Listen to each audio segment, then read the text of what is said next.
Hello and welcome to this episode of Digital Humans Podcast. My name is Jessie Tung and I'm joined with my co-host Georg Seiler.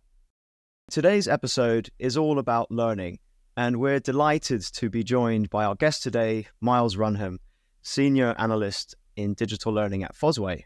Myles is a veteran in the digital and learning space, boasting over 20 years in diverse experience in research, marketing, and business leadership. Notably, Myles led ASK.com's European business and spearheaded digital initiatives at the BBC Academy. Myles, welcome. Hi there. Thanks for having me. Really looking forward to the conversation. We're delighted to have you with us today, Myles. Let's set the scene, and perhaps could you tell us a bit more about Fosway and your role as a senior analyst in the digital learning space? Sure. So Fosway Group is we're a specialist analyst organisation. So we focus on the HR and learning markets in Europe. We're certainly, we'd like to think we're the premier service for Europe for those. So we look at the HR, talent and learning markets, principally focused on sort of technology and technology related themes. So that's platform provision. In the digital learning space, it's a lot around content services and digital learning solutions.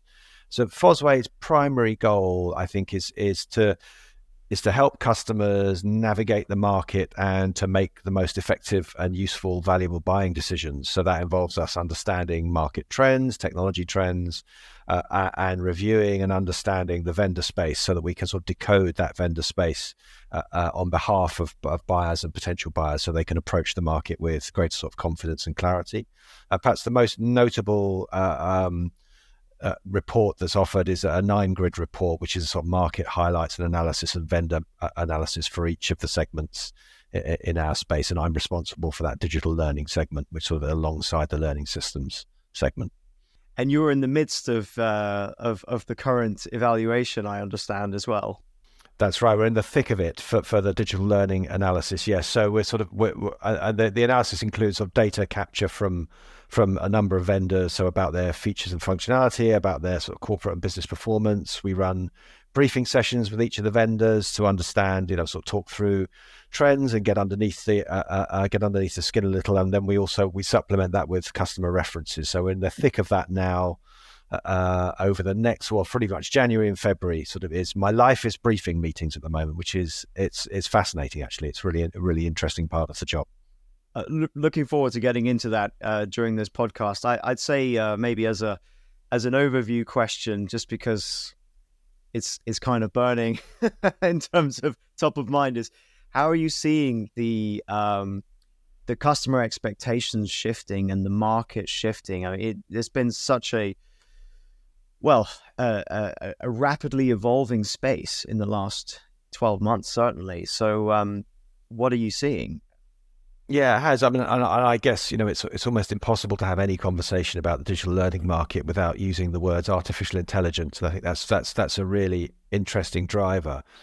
I think what's perhaps more interesting and perhaps more encouraging is I think there's a lot more meaningful conversation about understanding and demonstrating value in digital learning services now. So that's, on the corporate side, I guess that's the broader value of an L&D function. So what's this team here for? What value do we offer to the business, and how to be much more focused and targeted about that, and then how to work with vendors to ensure that you're demonstrating that. I think what's really interesting, I think it's becoming more than just a sort of simple issue of trying to demonstrate the ROI of a program. It's more about understanding, what value is brought here. Why is this interesting? Why is it useful? And why perhaps relevance is the key. Why is this relevant to the business? And why is this relevant then to the learners that we're trying to support? So I think, and I'm sort of hoping that will direct some of the exploration of artificial intelligence to more in the most valuable direction, rather than just sort of keep up with the trends and adopt because it's fashionable. We'll see. I think we'll see. Maybe I'll come back to you on that in a few months' time when the analysis is complete, to see which side of that tension we end up on. I suppose it does connect as well with the topic of, in order to thrive as what we refer to on this podcast as a digital human, it really is important to have a mindset of constantly evolving your skill set and always learning. So do you think that drives the L&D space and also learning outside of just, shall we say, the traditional L&D space, but just that mindset of always learning? Do you think that's a real driver of this acceleration on your side? I think I think sometimes it is, and I think it should be. I think there has been, I guess, it's a bit of a tendency and a risk for L&D to sort of fall back to the tried and tested. So, the creation of programs, design and development of programs and content. I think what's interesting now is the ability to, and the enthusiasm to experiment. And I think perhaps that's where that kind of curiosity comes to life. And I think that's true for us as individuals, where and it's not so much to keep up with the trends. I think it's to find out what's valuable and interesting and useful for us. So that might be, using some of the latest tools and understanding, how that changes the way we work or how we learn ourselves. And I think in the corporate learning context, I think that experimentation is really important to understand what's most valuable in your context. So that might be to inform the skills you need, in your team. It might be to inform, investment decisions, or it might be just to inform, how you think the trends are going to develop your service. So I think that sense of experimentation, trial and test is really important. It's fascinating. Are you able to share any exciting experiments that you've seen or come across through your research recently? Like, I'm curious as what's exciting you at the moment. So I think one of the things that's really interesting about there's been a lot of excitement, a lot of buzz about digital assistants and co-pilots and whatever that might mean. I think one of the things that some early conversations around this idea of kind of stacking these assistants so they can manage a whole process automatically themselves. So that might be, you sort of have a hierarchy of these co-pilot tools that will manage, perhaps a whole management of a process to become quite sophisticated and quite powerful.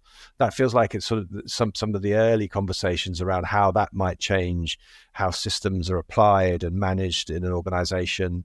How that really, sort of superpowered automation could become quite interesting. It sort of feels like a glimpse beyond some of the automation that we've seen with ChatGPT and generative AI tools. It's almost what happens when you combine these tools across, across an organization as they kind of manage themselves or connect and coordinate with each other. I think that feels like a really interesting sort of perhaps an early signal of value that we haven't seen until more recently. And a follow-on to that, what do you think is the time horizon that we're looking towards maturity of those things? Because obviously there's data concerns, there's implementation considerations, there's adoption of ways of working, there's the whole AI accuracy at certain times. How far off do you think we are from realizing this type of vision that you're painting here? Yeah, I think it's still a good number of years off. Perhaps I won't want to be too precise as a hostage to fortune, and then this podcast will haunt me at some point in the future. That's certainly not but the I think intention. You're right. No, understood. But I think one of the interesting things is I think there is a sense that the hype and the expectations are perhaps too high too soon. So I think there's an expectation. Perhaps this is maybe fueled by all of our own individual uses of tools like ChatGPT. We thought you had that sense of when you first use it yourself, you think, wow, okay, this is powerful. This is going to change things, and then that translates into an immediate sense of impact in your job and in industry, etc. Whereas you've already referenced some of those challenges to there's some more mundane challenges of just accessing budget to apply these tools, managing new technologies, potentially startups through corporate procurement processes, etc. There's some sort of mundane and dull barriers, and then there's some of the bigger ones. I think that sort of data readiness feels like a really significant challenge for lots of organizations. Accuracy, reliability, interoperability, and sort of I guess the availability of data becomes a really, really important implementation challenge. I think so. I think whilst the promise is great and perhaps the promise is right, I think it's going to take some time for the real value to unfold in our working lives. I think perhaps maybe the one area where that's less true of is probably in the content design and creation, where generative AI tools are so ready for that and are already maturing rapidly there. I think perhaps we'll start to see some of that impact closer to hand, throughout the course of this year, maybe this year and into next. Thank you. That's a really considered answer, and it makes me, just to sort of, I guess, try and synthesize it. It sounds like certain tools for specific jobs are at a point of maturity where they can already add value and be used. The mega opportunity is forming, and there's glimpses of this, but there are numerous considerations to operationalize at scale. That's kind of what I took away from that. Would you say that's fair? Yeah, I think that's right. I think one of the things, I think probably that when we think about AI, we tend to think about generative AI now, and I think there's there's sort of a little bit of caution there. There's other areas of sort of machine learning, personalization, recommendation, etc., that have always been, it feels like they've always been around. That those will continue. I think one of the things that we often slip into when we talk about generative AI, we tend to be talking about automation, process automation. And I think that it feels like that's an area where we will start to see, some of the, whether you call it benefit or risk, but some of the impacts perhaps more quickly of some areas where what the process is, what the desired outcome is, and there's an opportunity now to kind of, reduce the cost and increase the speed of those processes. So I think that's perhaps, just sort of try and refine the point a little bit in that way. So Myles, we would love to hear some great stories from you. What are the great examples of digital learning experience that you have seen recently working as a senior analyst? So I think, it's interesting. I think one of the, I was thinking about this the other day, and I've just had this sort of personal experience, but I think there's something interesting here that so you might be able to see in the background there. I'm a terrible amateur guitar player. Who tends to buy gadgets to try and improve my playing, which never works. So there's a sort of insight there. And I bought recently it's a really small kind of digital amplifier. The idea being that it's kind of hand-sized, mobile. You can take it away. And I was trying to sort of set that up and figure out how best to use it. And one of the most useful things I found there was a sort of community.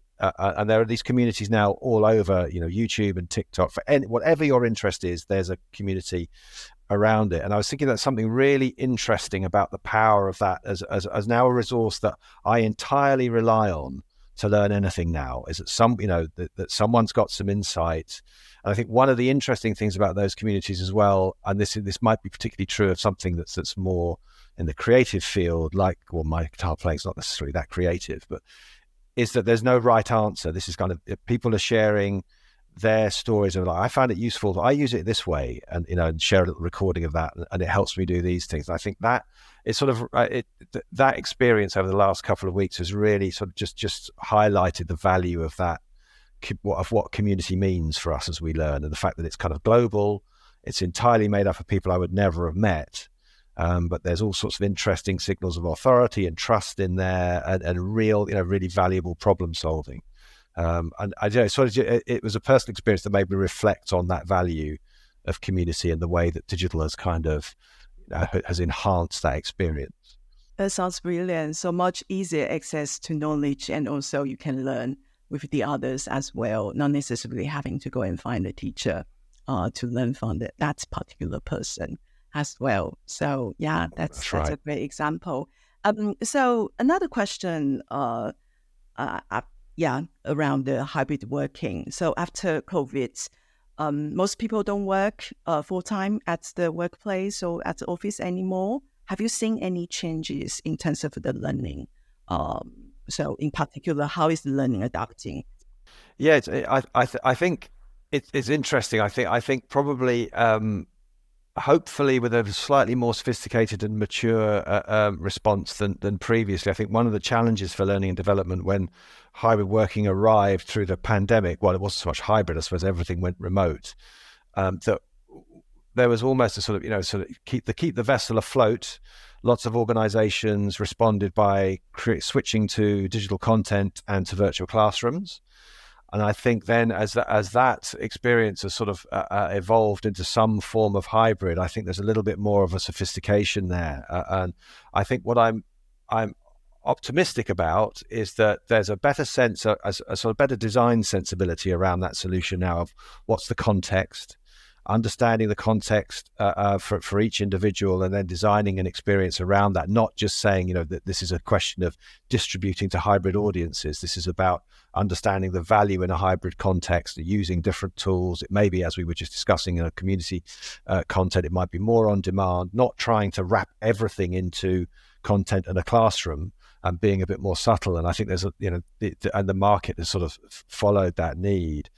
I think that the challenge then alongside that is the sort of the skills of managing that tool set and managing an ecosystem around the hybrid organization, because and I think that as far as I see the data on what hybrid means, organizations are still experimenting and discovering what works for them, either mandating back to the office, the sort of the Tuesday to Thursday in the office, or, I think everybody's trying to find what works best. So I think having sort of finger on the pulse and being as responsive as possible to organizations as they emerge, as their understanding emerges is really important there.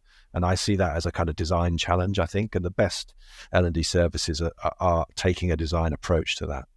That's brilliant. I mean, as an individual, I feel I'm much more empowered as well, because I'm empowered to learn from anywhere, and then through so many different platforms, tools, and then also channels as well.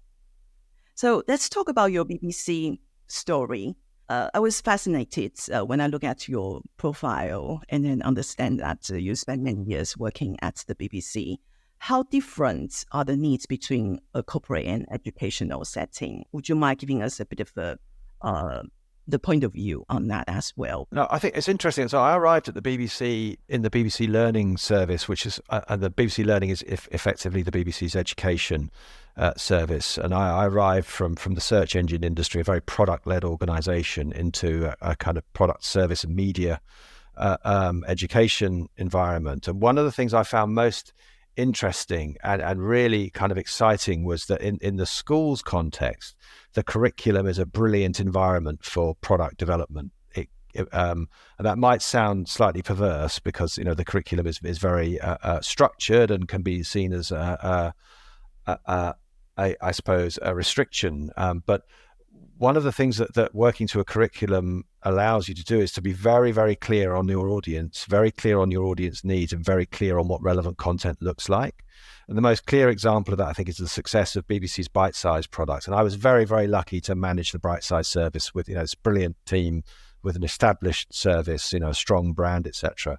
And it was fascinating to see, how that the design choices revolved around understanding those needs from the curriculum, and that sense of structure and clarity of expectation. It's not always present in an education environment, but that was really, really interesting. And it made our decisions about prioritization and investment much, much clearer, because we knew, what's coming, when the exams are, what the big subjects are, what the exam bodies are specifying, and it gives you a really good sense of how to design. And I think that was a really interesting insight for me, and then seeing obviously how the team had evolved around that's sort of set of requirements. So that was probably the most important lesson I learned very quickly in joining the BBC. Oh, that's brilliant. And by the way, BBC used to be my client as well, so I did have a few years of experience working with them.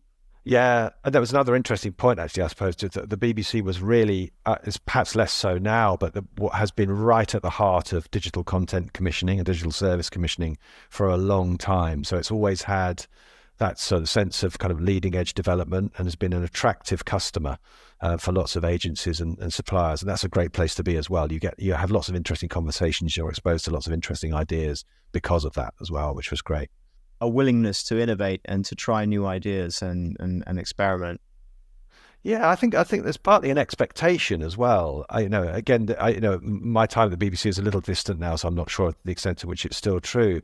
But I think there was an expectation that the BBC would be trying to do new things. So when mobile content arrives, or mobile technologies arrive, or the internet itself, the web, the browser, etc., there was a sense that the BBC would be doing something to sort of evolve itself, and also to help kind of indicate to audiences what the value can be. I think that was a great place to be. AI is the buzzwords.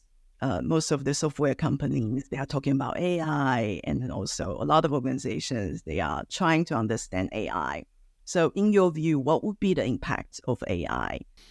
So I think I think it's going to impact everything really. But let's try and break that down a little bit more helpfully. I think we've already referenced, I think, automation will be an important impact. I think one of the interesting things, just to build on that point, is particularly thinking of generative AI tools. They work brilliantly because they're excellent at predicting. And I think in a lot of the e-learning world, it is, and this is going to sound damning, but it's kind of predictable. So the formats, the modes, etc., are well established and very well known. So I think they're sort of ripe for automation. And so I think we will start to see the impact of that. I think one of the most exciting things probably is this sort of sense of personal intelligence that can be applied in the learning world, that will be able to understand individual context, genuinely personal individual context. There's great potential there, I think, and that will help us then direct, relevant skills development, and various capabilities. So it'll be able to give us genuinely personal sense of planning and direction, and then monitor and manage and help our progress through those plans. So I think that sort of sense of personal intelligence is really powerful. Skills intelligence sort of alongside that, the ability to digest and ingest vast, amounts of structured and unstructured data to help paint that picture. I think those are some of the most interesting areas. So I think it's about intelligence. As you mentioned though earlier, George, I think that good data in is going to be vital, and understanding that. So I think our responsibility is to sort of be literate about what these tools are good for and what they aren't good for, and how strong the data in is going to be really important as well. But I think those are probably some of the biggest areas. AI is very good at cleaning data though as well. Yeah, actually, and harmonizing disparate data sets. We talk a lot about data lakes, for example, and having lots and lots of information from different areas. And then if you have a use case or a particular mission, for want of a better word, to achieve, then the AI tools can really help to cut through all the noise and give you those insights in a very pragmatic way, and in a format and style and to a level of detail that you request.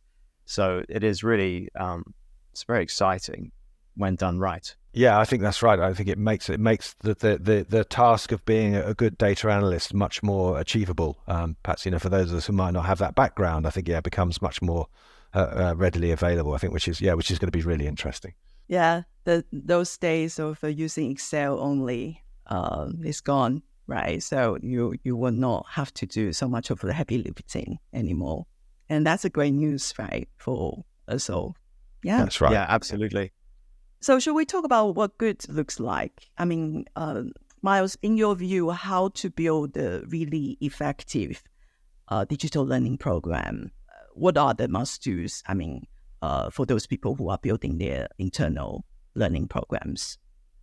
Yeah, I suppose I think that the key to it for me is relevance, I think. And I think this can be a challenge sometimes in the workplace context where, an L&D team may be given a particular objective to follow. But I think it's about understanding what does personal relevance look like for your audience, and treating that audience as individuals, not just a cohort or an audience population.